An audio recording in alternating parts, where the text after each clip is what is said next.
तो ये बिल्कुल अनप्लान वीडियो है। इस वीडियो को बनाने के बारे में ना मैंने बिल्कुल नहीं सोचा था, तो बट मुझे ये वीडियो बनानी पड़ रही है ताकि, क्योंकि मुझे लगता है ना ऐसी गलती और लोग भी दोहरा रहे होंगे, तो शायद उनको आज से अगर अवेयर कर दिया जाएगा तो वो इस गलती को नहीं दोहराएंगे और अपना नुकसान नहीं करवाएंगे। तो मैं आपको ना यार ज्यादा टाइम आपका ना वेस्ट करते सीधा टॉपिक पर लेकर चलता हूँ। पिछले दिनों में मैंने एक वीडियो डाली थी टूरिस्ट वीजा के बारे में, तो मुझे ना काफी सारी क्वेरीज आने लगी थी जिसमें कि लोग मुझे हेल्प भी मांग रहे थे मुझसे। तो मुझे ना उसके लिए कोई वो नहीं है कि यार मैं बड़ा हो गया है कुछ हो गया, तो मुझे ना अच्छा लगता है यार हेल्प करना लोगों की। अगर मैं किसी की हेल्प कर सकता हूँ ना तो ये मेरे लिए गर्व की बात होगी कि मैं आप किसी ना किसी के एटलीस्ट काम आ सकूं। तो इसी के चलते ना मुझे काफी सारे लोगों ने ना मतलब ऐसे पूछना शुरू कर दिया, यार मेरा वीजा अप्लाई कर दो, क्या आप मेरी हेल्प कर सकते हो। तो काफी लोगों की मैंने कॉल्स भी पिक की। आप कमेंट सेक्शन में भी देख लेना, वो लोग खुद ही अगर अपना बता देंगे कि मैंने उनकी कॉल्स भी पिक की हैं, उनको इंस्टाग्राम पे रिप्लाई भी किए हैं, उनसे बात करने की कोशिश भी की है, जो उनकी हेल्प कर सकता हूँ वो भी मैंने करने की कोशिश की है ना।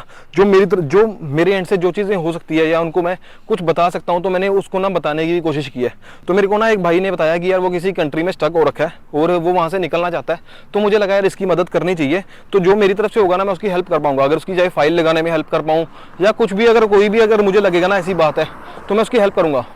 उन्होंने मुझे कहा कि उसके पास पूरे के पूरे जो डॉक्यूमेंट्स हैं ना जो आपने वीडियो में बताए हैं वो सबके सब अवेलेबल हैं। तो अब बात कर लेते हैं जिसमें यार ट्रैवल हिस्ट्री भी आ जाता है, फंड भी आ जाते हैं, सब कुछ आ जाता है।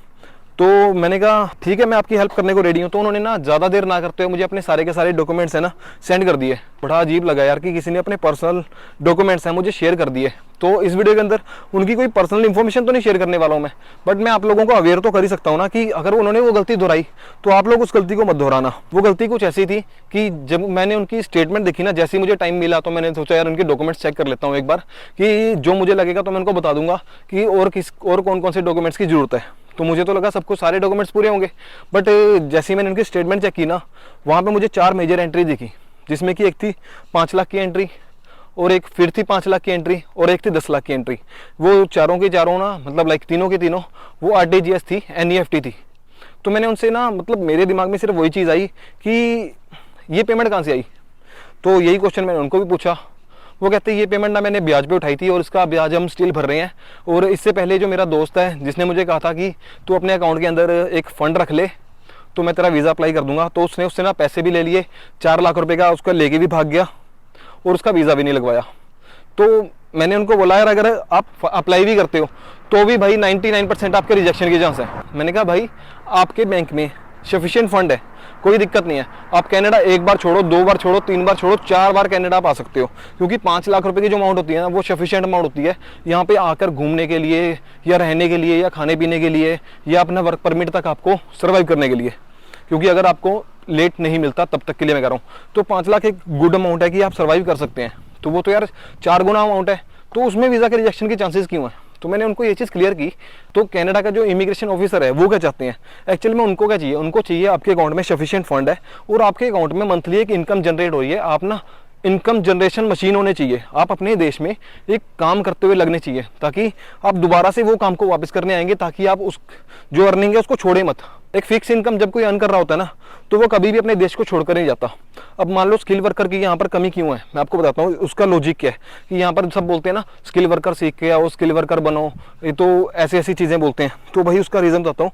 जो स्किल वर्कर होता है ना वो अपने देश के अंदर बहुत बढ़िया होता है, चाहे वो 50,000 कमा रहा है, चाहे वो लाख कमा रहा है, चाहे वो कुछ भी कमा रहा है अमाउंट, बट वो ना अपनी लाइफ के अंदर बिजी है। वो सुबह काम पे जाता है और शाम को काम से घर पे आता है और वो रोज डेली के डेली अपने पैसे कमा रहा है। जिसके पास ना पैसे बन रहे हैं, मतलब वो मशीन है पैसे बनाने की, वो अगर मेहनत करता है अपने देश में तो वो पैसों को बना सकता है, वो पैसा कमा सकता है।